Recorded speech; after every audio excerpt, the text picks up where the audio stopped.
going to be a problem. Okay. Well, good evening, everyone. For anybody who doesn't know me, I'm Alison Brown. I'm Head of Business Services at Cambridgeshire Acre. And you're here tonight, hopefully, to learn a bit more about running a community hub. We do have an opportunity to support some more community hubs in South Cambridgeshire district. If there's if as long as everybody's in the right place, I'll make a start. I'll share my screen. I've just got a handful of slides to talk through with you.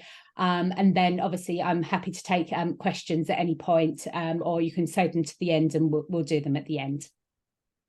So let's just share my screen. Okay, right, move on to the next slide, Alison. That one. There we go. Right, so I thought I'd just start by just giving you a little bit of background about community hubs and how they came about. Basically, it came about last winter. They started last winter as warm hubs. There was real concerns about the cost of living crisis. And I think very quickly, as these hubs got underway in South Cambridgeshire, so we had 25 of them in South Cambridgeshire, they were very popular with people. And I think it became apparent very quickly how needed they were in the district. And that wasn't just around sort of the idea of keeping people warm. So we set them up as warm hubs. But what became apparent really early on was that people were really coming to the hubs because they wanted to make social connections with other people. And so we also had some people sort of say to us, you know, perhaps the name warm hub is a little bit stigmatizing. So very quickly, the hubs started to evolve and have become community hubs. And now they operate year round. And South Cambridgeshire District Council have commissioned us to support the community hubs for a further 2 years. That new project, if you like, has got underway in November. The money for this comes from what you see there on the screen. So it's the integrated care system, which is sort of the NHS in Cambridgeshire and Peterborough. So it's their money that's been funneled into South Cambridgeshire District Council and then has been awarded to us to support these community hubs. At present, we've got 12 hubs operating in South Cambridgeshire. So as we've sort of evolved from sort of like the peak of last winter when we had sort of 25 operating, obviously, you know, a lot of volunteers volunteer for a short-term commitment. And obviously it's become a sort of a year-round commitment now, and not everybody's keen to do that. And there's been a little sort of shakedown as well in funding. So we're now at 12 hubs, which means we do have some scope to support another 7 or 8 more for the next 2 years, if that's something that those people who come forward would like. I just thought it's worth sharing this, which is just sort of an infographic, if you like, that captures sort of like some of the impact that those community hubs in South Cambridgeshire have had over the last year. You can see there that sort of on average over the last year, we've had 20 hubs operating. And you can see, you know, down here, just the staggering number of visitors who've come through the doors of those community hubs. So sort of, you know, over 27,500 people have walked through the door of their local community hub. I think the other thing that I always like to point out when I show people these figures is just the value of the volunteering time that's provided. You know, we have a huge and amazing cohort of volunteers who are running these community hubs. And I do a little calculation around, you know, if we were paying people for their time at the sort of the average pay rate within the district, what that time would actually cost, you know, and you can see it's nearly £500,000. So, you know, it's just staggering the amount of people who are visiting a hub and finding a benefit and keep going week in, week out, but equally the volunteers who have stepped forward to run them. So what is a community hub? So if you don't know, sometimes it's good to start with a definition. And this is our definition of what a community hub is. So for us, it's about any publicly accessible community building that can provide a free of charge, warm, friendly environment for people to come together, to socialise, perhaps to take part in activities. So that could be village halls, it can be community centres, it can be church buildings, it can be older persons' day centres. You know, there's lots of different spaces in a community that might be suitable for hosting a community hub. Each community hub is run by volunteers. So that second point about it being community-led is really important to us. So we're here as Cambridgeshire Acre. Our role is to sort of facilitate this whole process and to support the volunteers, but each hub is led by its own community members. Hubs are on average, they're open for a minimum of 2 hours a week. Most probably go sort of 3, sometimes 4 hours a week. So it just obviously depends what people want in that community. And as a minimum, sort of like the basic offer, if you like, is sort of free hot tea and coffee, biscuits. A lot of hubs have gone on to do more extensive refreshments. You know, we have quite a lot of hubs that do soup and a roll lunches, that do jacket potato lunches, that do more adventurous stuff. But as I say, you know, we, as a minimum, what we would like is for hubs to offer free tea and coffee for the people who come along. It's important that people should have access to electricity and hopefully Wi-Fi as well. We know that some people are being sort of turning off their broadband at home because they can't afford to run it, are worried about the cost of sort of charging up their digital devices, and as a result are sort of ending up being a bit excluded in that way as well. So we hope that hubs will offer people somewhere that they can plug devices in, and if they've got Wi-Fi, then so much the better, because that obviously provides access to a sort of another world of information. A key point about being part of this community hub scheme, if you like, is this information and advice that I mentioned on screen here. And really what that's about is us connecting the community hubs into all the other organisations that might provide services and things that might be useful to the people coming to the community hubs. One of the things we've found, particularly in really rural areas, is that people can end up quite excluded from things. If they can't just jump in a car and drive somewhere, then public transport in this county is so awful for the most part that actually, you know, you can end up quite isolated in a community, and sometimes people are missing out on things because they can't get to that thing. So if we can bring those things into your community hubs, you know, hopefully then those people are getting the benefit of those things that might be important to them. So as we head into winter, you know, that's things around how to stay warm at home. It's how to heat your home more efficiently, how you can reduce your energy bills. But then equally, it's the health and well-being services are out there. We found, for example, last winter, there were people who were missing out on getting their COVID jabs, for example, because they couldn't go and get the jab at the place it was available. So, for example, the vaccinators came into some of our hubs and provided those vaccines on the spot in the hubs for people. So you can see how that might work. The most important thing, I guess, is that it's about people being able to enjoy the company of others, and really, really importantly, that your hub is open to everyone. We don't want there to be any barriers that might prevent people from coming along. I think the other thing I would say at this point is that every hub we've got is unique. There's no two are the same, and that sort of amazes me, because you would expect that, you know, they would sort of like perhaps follow a certain theme, but no, every single one's different. They've evolved depending on what the people who come along have said that they want, and what the volunteers who are running them have felt able to provide. So so that's something to think about. I suppose in terms of the support that we can provide, so the first thing that we do is obviously about assessing whether you've got a suitable building and whether you've got some volunteers who are ready to step up and host your community hub. We can then provide training for volunteers, so that's important. So for the hubs that receive funding through our scheme, a couple of volunteers from every hub have to have been through the training course. It's an online training, it's really quick, really simple, but we do take people through that, so that we know that there's at least a couple of volunteers at every hub who know how we would like to see them run. The other thing we can help with is obviously marketing and promotion. So we obviously need to make sure that people know that your community hub exists, and that which days it opens its doors and what they can expect when they get there. So we can give lots of hints and tips and help with promoting your hub to your community. Quite importantly, we can give some funding towards your operating costs, and I'll come on to that in a little while. It's not a huge amount of money. It will not, I'll say this now, it will probably not cover all your operating costs, but and that's something that the District Council have been quite clear about this time round in funding these hubs, is that they would like to see communities doing some fundraising to support their operating costs, and then that money is matched with the money that we can provide from the district council. So it's a sort of a mix and match approach, and people will tailor what their hub offers depending on what money they can raise. But yeah, we can give you some money towards your operating costs. The new thing that we're doing for this new project is we're providing what we're calling village agents, and I'm going to come on and talk about those on the next slide. But essentially they're paid staff, members of our staff who are there to support you in running your community hub and those who come along to it.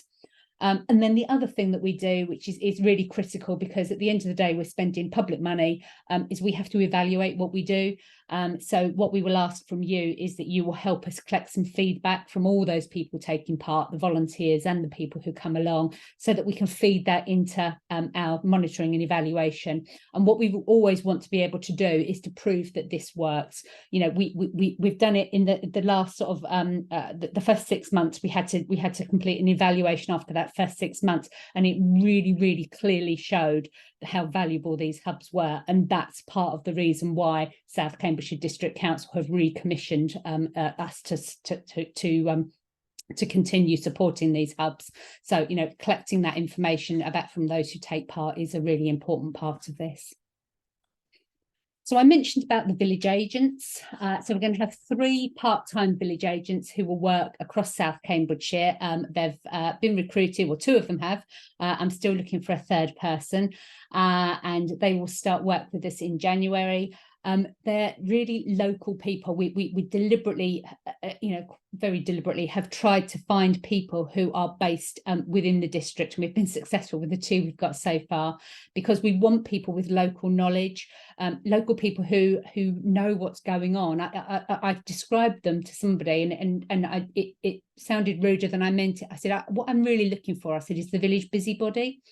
I want somebody who knows, somebody who's got their finger on the pulse in the community, who knows what's going on, who knows what groups are out there, who knows who might need help, who's really good at chatting to people and finding out what they really need. So that's almost the type of person we've tried to employ. So not only will they be there to support you if you choose to run a community hub, but they will also be able to work with individuals who they identify who need some further assistance. So that might be doing stuff to support them directly, but it might also be referring them, linking them into other organisations who can provide specialist support.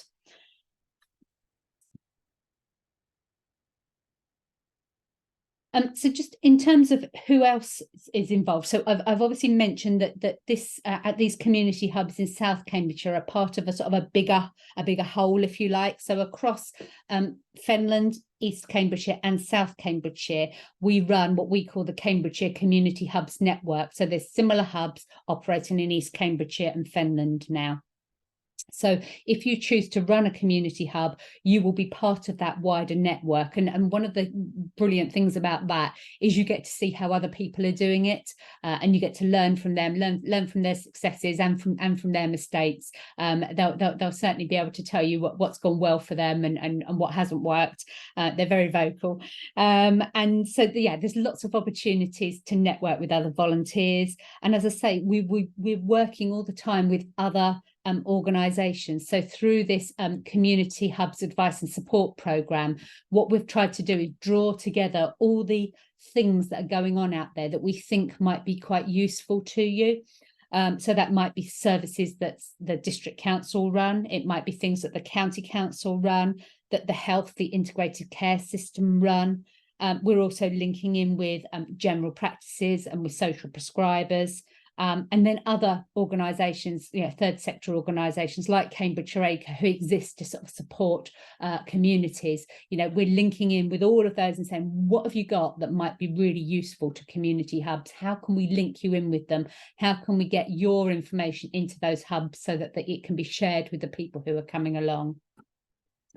So it's, as you can see, it's all part of a bigger whole, and the whole idea behind this is really just about what can we do to improve people's health and well-being.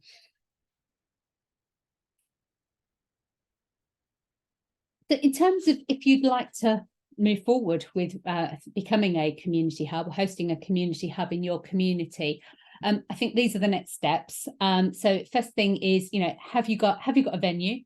And can you find some volunteers who'd be willing to run that community hub? There's an online expression of interest form that I will circulate these slides and the recording, so you'll be able to click on the link to the expression of interest form. So the next thing to do is to then complete the expression of interest form. I'll then check that your space is good to go. One of the things we're trying to do now is just check that we're not duplicating hubs in communities that have already got them. So I'm trying to sort of get a good spread across the district. You'll need to find 2 volunteers who are willing to attend the online training session. And as I say, that takes, recently the sessions I've been running have lasted literally no more than 2 hours. It's an online session. We try and make it as painless as possible. Yeah, it's maximum 2 hours. Sometimes it's been a little bit shorter, so it's not too onerous. The next thing that happens after that is obviously we would then make you an offer of grant funding. So I mentioned earlier, I would tell you what grant funding is likely to be available. So obviously we're now in the first year of the project, this new 2-year project. So obviously the hubs that are already running, they got their grant offers in November. So yours are unlikely to happen, obviously probably now until the new year. And then that money would need to last you until the end of October. And the grant funding that you would likely get is going to be somewhere between £1,000 and £1,500. So it's probably enough to cover your venue hire, possibly to cover your heating costs. It might not stretch to providing the free tea and coffee. So you can sort of, I just need you to be conscious of the fact that if you commit to doing this, you are likely to need to find some funding elsewhere to supplement what we can give you. Our staff will provide some support with that. We are quite good at fundraising. We will be able to direct you to places you can apply for funding. But you can also obviously think about things like, could your parish council perhaps make a small contribution? Do you have a local shop who perhaps could provide the tea and the coffee? Is there a business in your community that might make a donation to you as part of their sort of corporate social responsibility? For example, one of our hubs at Horningsea, there's a garden centre in the village and a pub in the village, and both those businesses have made contributions towards the running costs of that hub. So most people, if you ask them, if you write them a really nice letter asking for a small donation, they are usually quite amenable if they can see that it's for the benefit of the local community. So yeah, that's the sort of scale of the funding that we're talking about. As I said, there are some terms and conditions attached to that, and really that's about keep doing the reporting that we need, and again, it's light touch. It's not awful. It's once a month. I say to you, how many people have attended your hub each week? How many volunteers have you had? Anything else you need to tell me about? So it's quite light touch reporting, but yeah, we it is a condition of the funding that you do that. And once that's all done, once you've accepted the grant funding, you can then open your doors. If you are on Facebook at all, we do have a Facebook page. So if you go onto Facebook, you can find Cambridgeshire Community Hubs Network. You can find us on there. And the other thing I was just going to show you at the very end is obviously when I circulate these slides, you'll have my contact details. This is the link to the expression of interest form. So if you'd like to be considered to run a community hub, that's the form to complete. Quite simple, just an online form. And I also mentioned that we're still looking for one further person to join us in the role of a village agent. And this is just the link to the job advert. So if you know anybody who might be suitable for that role, anybody who's looking for a part-time, locally based role, please get them to take a look at that, because we'd love to find a third person to join the team. So I'm going to stop sharing and I'm going to see if there's any questions. A lot of you have got your cameras off, so I can't see you. So you'll either have to raise your electronic hands or turn your camera on and wave at me. Any questions from anybody? Hi, Debbie. Do you want to take yourself off mute? Hello, yes. I'm currently part of a community group in Sawston already that we kind of run events once a week for a couple of hours. So Yeah. is that something that we could turn into a community hub? We'd love you to, yes. I mean, I think, we don't mind if something's already happening. I think we've sort of got a sort of an ask that, you then try and attract new people in addition to those who are regularly coming along anyway. But yeah, no, Yes. we'd love to, and particularly in Sawston, because we did have a hub running in Sawston, but it was essentially just a sort of a cafe that was happening in a church anyway, and it wasn't really in the spirit of what we're trying to do. Obviously, what we're trying to do is a community hub rather than a commercial enterprise. So yeah, no, please do apply. And is there any so we've got a very small room that we currently use. Yeah. Is there any restrictions? So if we try and get it through this, there's a room that we're quite interested in, but that's through the South Cambs council. So will there be problems with us renting a room if they provide the grant, or if you provide the grant? No, they shouldn't do it. And the other thing they might do is, obviously, if you're using a South Cambridge, they might give you a reduced rate or even offer it for free. So it's certainly something that's worth inquiring about. But yeah, no issues around size. I mean, we've got hubs who have sort of a regular sort of 8 people going, 10 people coming. We've got hubs that have get 30 people at a time. So there's no sort of like, oh, that's good, that's bad. It's what's appropriate for your community. And you might feel it's better to start off small, and then if you find you need to move to a bigger premises because you're successful, then that's all well and good, isn't it? Yeah. Okay, thank you very much. No problem. Anybody else? Barnabas, hello. Hello, we're similar. We already have a hub running, and it is really set up as a warm hub. Started last year over winter and is running again this year over winter. Does it have to run all year round for it to be? No, we do have a couple of hubs who their volunteers have said, look, we just can't commit to doing it all year round. It's just too much of a burden, sort of week in, week out, year round. So no, that's fine. If you did want to just do it for the winter period, or perhaps initially until the end of March or end of April or whatever, when it starts to get warmer, then that's absolutely fine. We'd be perfectly happy to look at that, because it's one of those things. Sometimes you have to see what you get, don't you? And it might be that it's very, very successful, and then people say, well, actually I'll volunteer and I don't mind doing it year round. Or people might say, do you know what, no, I've done my bit and that's enough. So that's absolutely fine. But we would obviously, the grant offer would be modified for the period that you were running the hub for. Yeah, I think the line between volunteers and visitors is very blurred, really. It is. We have found that, elsewhere. I mean, I think it's fair to say, we've had hubs where, people have come along initially as an attendee and then have morphed into a volunteer. That's great to see, So yeah, I think it's certainly worth having the conversation with them about whether they would be willing to go year round, particularly if there was funding available. There's no need to worry about that as a sort of, you can just make the short-term commitment, and then once you see how things go, you're welcome to then talk to people about obviously extending for a longer period. So yeah, and some of our hubs have operated all year round, except for sort of 6 weeks over the summer. Some of them have sort of said, can we just have a break over the summer? It's too hot, people don't want to come out. Some of us are on holiday, some of us are looking after grandchildren, and that's fine. It's we do realize people have lives that they need to attend to, as well as their volunteering commitments. So yeah, whatever works for your community, I think is what's important to us. Oh, that's really helpful. Thank you. Really good session. Good. Anybody else got any questions? Hi, Sharon. Hi. Hello, that's Betty. You can hear me now. I can hear you, yeah. Thank you. Volunteers, do they need DBS checks? They don't, no, because they're not providing personal care. They're not dealing with people's money. They're not in a position where they could essentially exploit anyone or anything like that.